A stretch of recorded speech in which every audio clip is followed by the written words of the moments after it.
Breaking all the conventional rules of management is what some of the best managers around the world have in common. They generally do not see people as having unlimited potential. They also do not try to assist people to rise above any weaknesses they may have. The book gives readers an insight into how great managerial minds work and guidance on how to enhance your own style. It is not telling readers to change their styles. For this particular research study, around 1 million employees were surveyed. Managers were also surveyed in the thousands. One of the purposes was to find out what it is that the most capable and talented employees need from their places of employment. The most important finding was that the best employees need exemplary managers. Then, the research moved on to how these ideal managers recruit, focus, and keep their best employees. It is the intention of this book to give details about how exemplary managers work and also how they challenge conventional practices.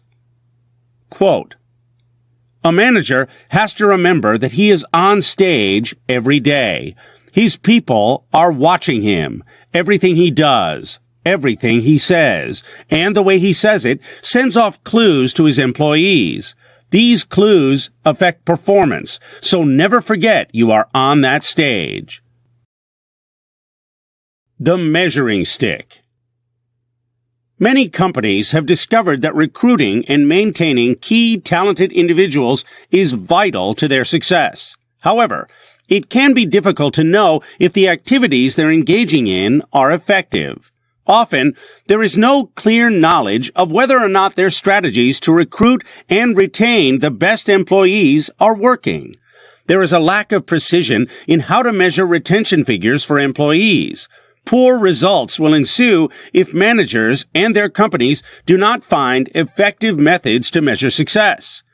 Important considerations are intellectual and human capital when calculating the value of a company. An employee takes his or her value when he or she leaves the company. Sometimes this value goes directly to a competitor. A company's value will begin to diminish if it begins losing people. It isn't easy to measure human capital. The workplace study compiled loads of data, and the authors worked hard to extract specific questions that would divide the good employees and the less productive ones. Through the book, ideas have been refined, and the authors have come up with a benchmark from which to measure the basic elements necessary to recruit and keep the best employees. 12 questions were composed and are mentioned below. 12 questions. Number 1. Do I know what is expected of me at work? Number 2. Do I have the materials and equipment I need to do my work right? Number 3. At work, do I have the chance to do what I do best every day? Number 4. In the past 7 days, have I received praise or recognition for doing good work? Number 5. Does my superior or someone else at work seem to care about me as a person? Number 6. Is there someone at work who encourages my development? Number 7. Do the opinions I have count at work? Number 8. Does the mission or purpose of my company make me feel that my job is important? Number 9. Are my coworkers committed to doing quality work? Number 10. Do I have a best friend at work? Number 11. In the past 6 months, has someone at work talked to me about my progress? Number 12. This last year, have I had opportunities at work to learn and grow? The 12 questions above are the most accurate and easiest way to assess a workplace. In the case that the answer to all questions is yes, then it is highly likely the workplace environment is ideal or close to it. The employees who answered yes will most likely want to stay at the company and will work well. Certain policies were identified as being important to most employees, and as such were removed from the analysis. These were pay, benefits, organizational structure, and also senior management. The 12 questions were tested by surveying 24 companies and with them 2,500 business units. The following was found. Number 1. Employees who had more positive responses to the questions above worked in businesses which had higher productivity levels, retention, profit, and also customer satisfaction. Number 2. The employees rated questions in a different way depending on the business unit worked in and not the particular company. The conclusion arrived at was immediate managers always made a bigger impact, even more than the company as a whole.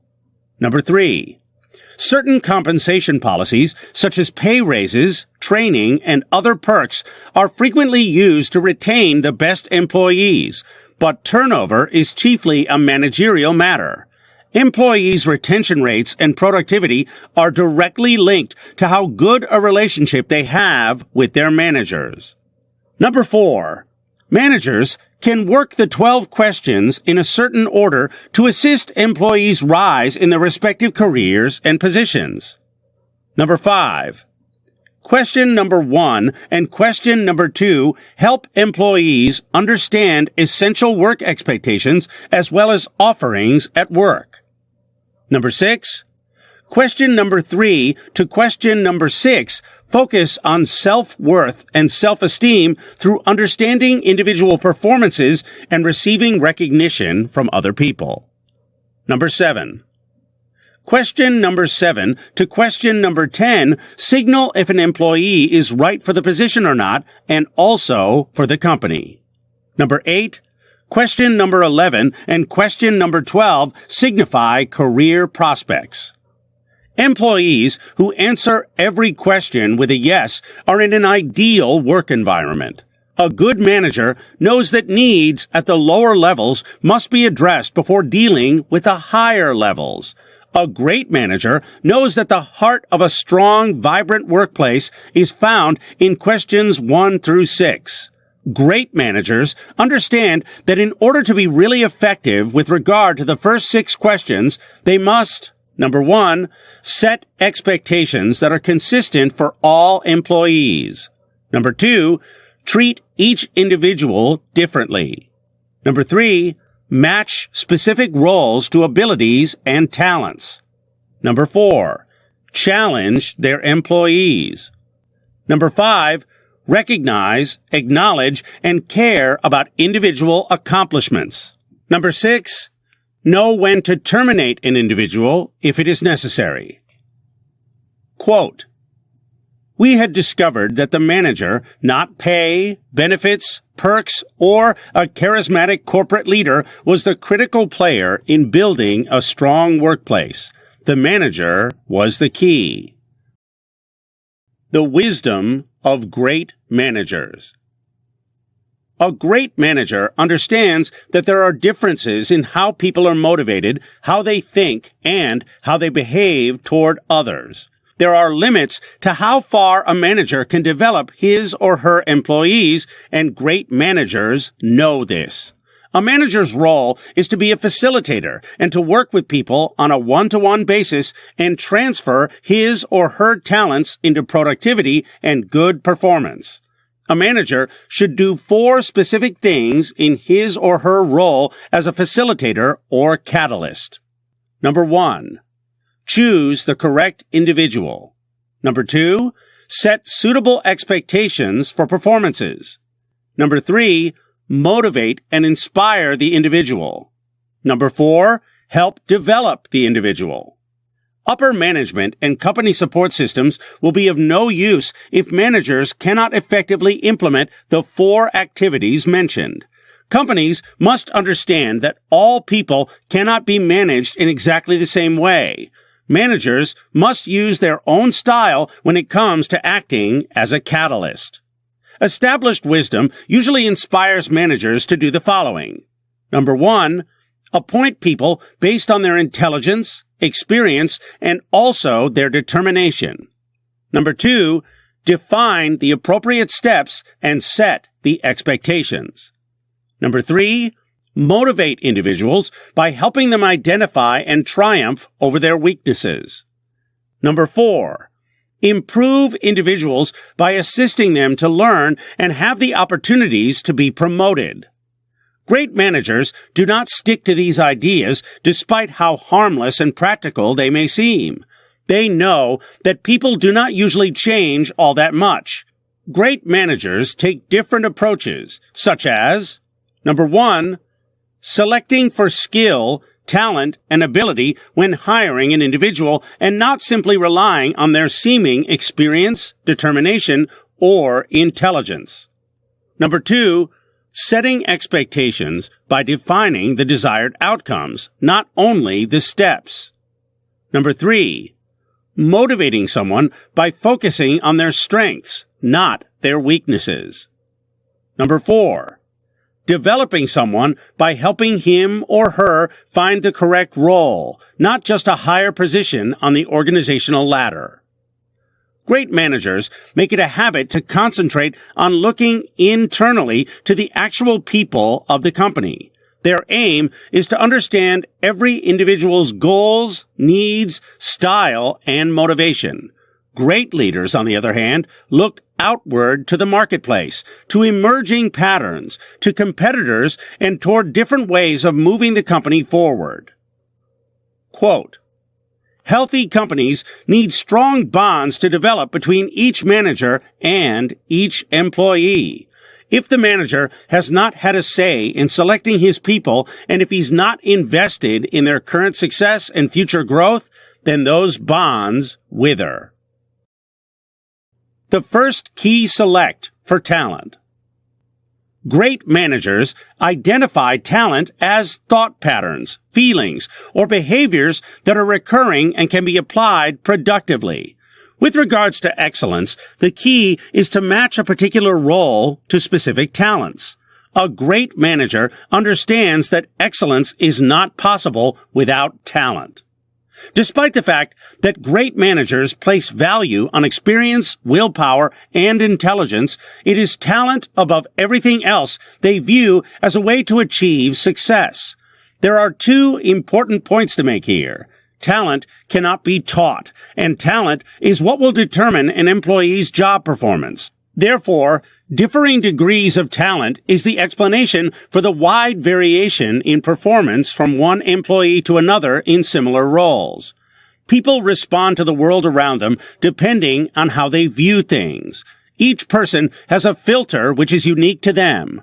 This influences what they notice, what they like, ignore, or dislike. This will also influence attitudes, thought patterns, and behaviors. It is this filter that guides people to the things they must do, what they feel, and how they think.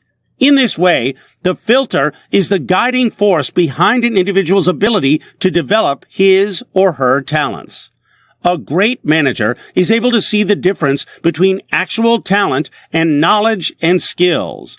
This clarity allows the manager to distinguish between areas which they can affect change and areas they can't.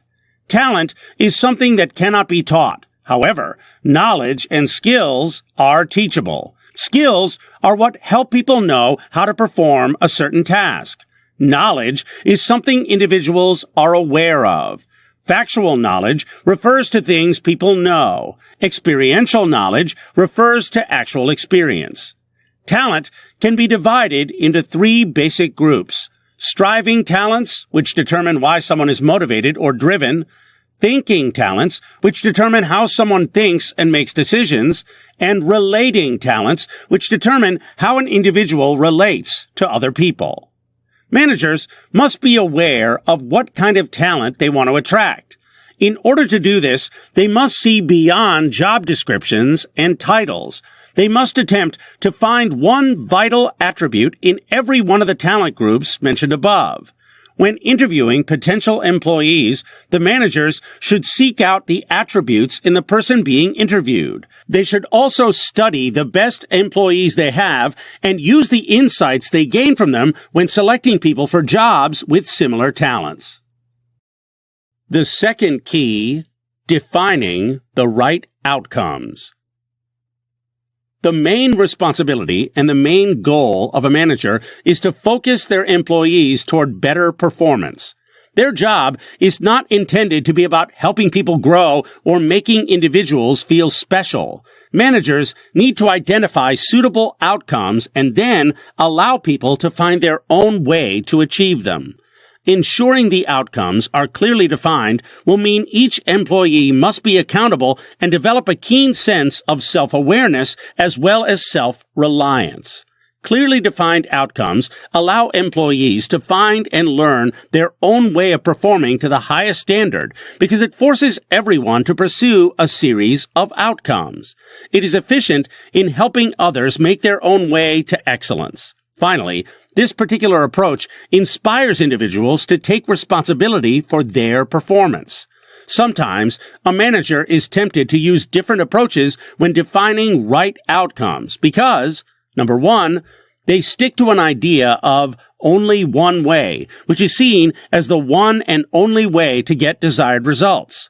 Number two, they tend to believe the employees they manage are lacking in talent. Thus, they get involved and take control. Number three, they don't trust their employees, so they begin to impose certain rules and begin to dictate.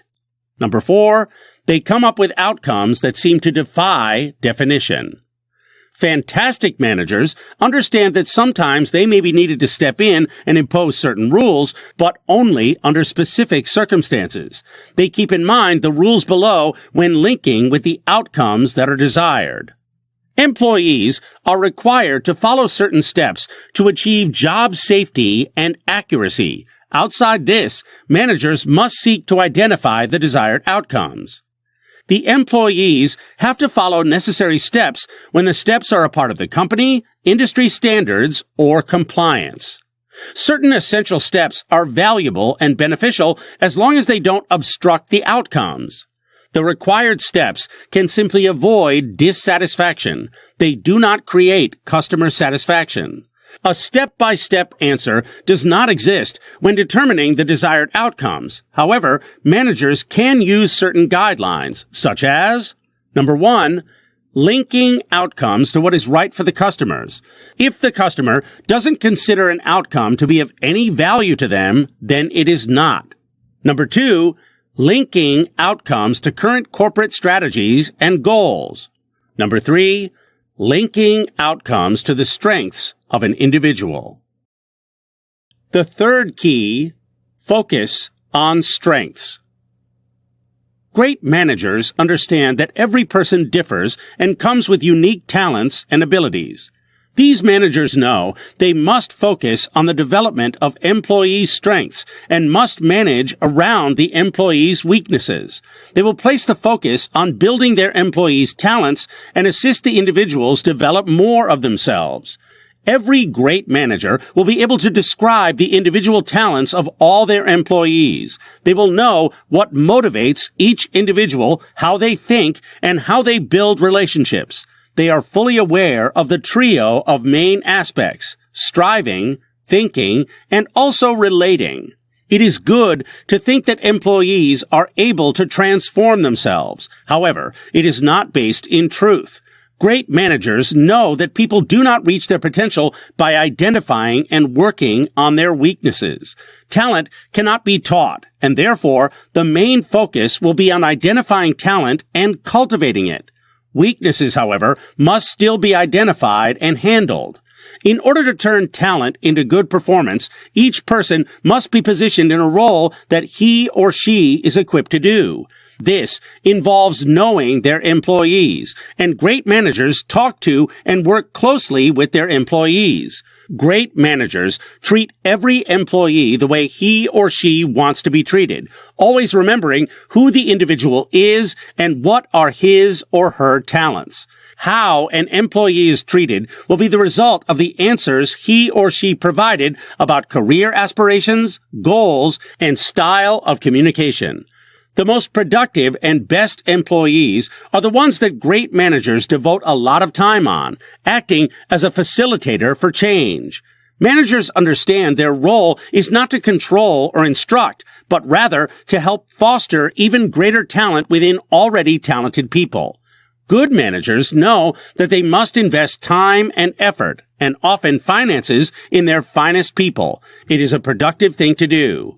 When it comes to the weaknesses of employees, great managers begin by asking these two questions mentioned below. Number 1, is it possible to train poor performers? If they are lacking, knowledge and skills are things which can be taught. Number 2, is it the case that the manager is somehow responsible for the non-performance?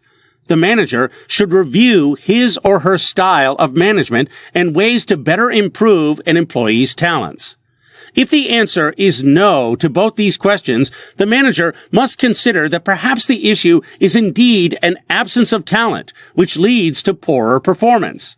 In the case of a non-talented employee becoming a weakness, a great manager will try to right the situation with the use of support systems, perhaps finding a partner to work with the employee or even moving him or her to a different position. A productive and valuable team is one where every employee knows his or her work exceptionally well and is able to carry it out in the same manner. Productive and efficient teams are founded on individuals excelling in what they do. A great manager will seek to place everyone in the correct role within a company in order to balance any strengths and also weaknesses. In this way, all employees complement each other. Quote, everyone has the talent to be exceptional at something. The trick is to find that something. Buckingham and Coffman. The fourth key, finding the right fit. Eventually, employees will want to receive a promotion, and they will also begin to consider what will come next. Again, the most effective way to handle this is to find the correct role for the employees, one which will carry on expanding their skills, talents, and knowledge. In spite of the best intentions, often employees find themselves in the Peter principle. This is when people get promoted to a level where they begin to show their incompetence. They continue to move up in the organization until they're placed in a role which will expose their weaknesses. Great managers know that there's a way to avoid this Peter principle. They reject the notion that one level should always lead to a higher level. They also understand that position status must be spared across the board so that individuals are able to enjoy more roles instead of only desiring the ones directly above. Great managers also discourage employees from pursuing marketable skills and varied experiences as a sole motivation behind their careers. They see that, in fact, self-discovery must be the motivation behind a strong career, and also the continual use of the employee's talents. A lot of managers tend to not know what is actually trainable and what isn't. This leads to people getting promoted to their particular levels of incompetence. These managers do not make the distinction between knowledge and skills and actual talent. This will often end in failure. Great managers will identify the right roles for the right people. Many employees, however, still wish to receive promotions to positions with a higher status and more pay. Because great managers understand this, they try to create a hero in each position, making every role a respected one. In this way, the talented employees don't always feel they must be promoted to an even more prestigious role. A great manager will do the following when giving feedback. Number 1, regularly give feedback, as it is really a continual part of the dialogue between managers and employees, often tailored specifically to the employee. Number 2, give around 4 hours of feedback per year. Number 3, begin with a quick review of the person's past performance for each session. Number 4, after the review, focus more on future productivity of the employee. Number 5, give feedback in a one-on-one meeting. Building great relationships with employees and creating safety nets by having trial periods is how great managers work. These trial periods are good for each party to assess the experience, both the good and the bad. A great manager will not avoid terminating employees. He or she will face it head on. They keep their eye on their commitment to achieving excellence and couple this with genuine empathy. Great managers know that poor performance must be dealt with early. Quote, "Self-discovery is a long process, never fully achieved. Nonetheless, great managers know that it is this search for a full understanding of your talents and non-talents that serves as the source of energy powering your career." Turning the keys, a practical guide. The interview process should have only one main purpose: discovering if the candidate's habitual thought patterns, feelings, and behavior harmonize with the job role. If this is the case, then the managers must, number one, make sure enough time is given for the interview and structure it in a way that extracts necessary information. Number two, ask some questions which are open-ended and then stay quiet and assess what is said. Number three, ensure they listen for specific information regarding behavioral types of answers. Number four, listen carefully for clues, learning. For example, what does this candidate learn quickly? Also, listen for satisfaction, e.g., what he or she enjoys with regard to talents. The best managers know how to implement the key aspects by sticking to an uncomplicated format. They know what they should say to individual employees and exactly how to say it.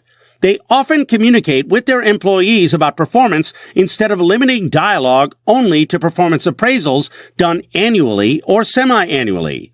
Great managers concentrate on what they can see in the future and that which can be, not on the past. Lastly, they ensure employee accountability by being consistent in their own performance and learning. This book, First, Break All the Rules, is an insightful and clearly written book based on the collection and analysis of data. The authors, Buckingham and Coffman, give the reader indispensable insight into how great managers operate. It has its basis on thorough and refined guidelines which lead to effective manager and employee outcomes as well as company ones. First, Break All the Rules provides practical assessments of what managers should do and what they shouldn't do in the quest to help their employees excel in their performances. The main insights provided in this book definitely illuminate the subject of management science and also of leadership. The 12 questions provide a philosophy of management which is easily implemented. In addition, the questions can bring about better employee satisfaction starting from the first day in their new job. Human resource departments play a critical role. However, the authors maintain that it is managers that have the most influential roles in employees' experiences. This can be seen as a more radical idea, but key stakeholders in the business and leaders of thought ought really to consider it. First, Break All the Rules provides valuable information. A new manager can use it as a guide from which to work and learn. The more experienced managers can also use it to improve their management processes or study it to assist in any self-correction that may be needed. This book should be compulsory reading for any person in a manager-employee situation.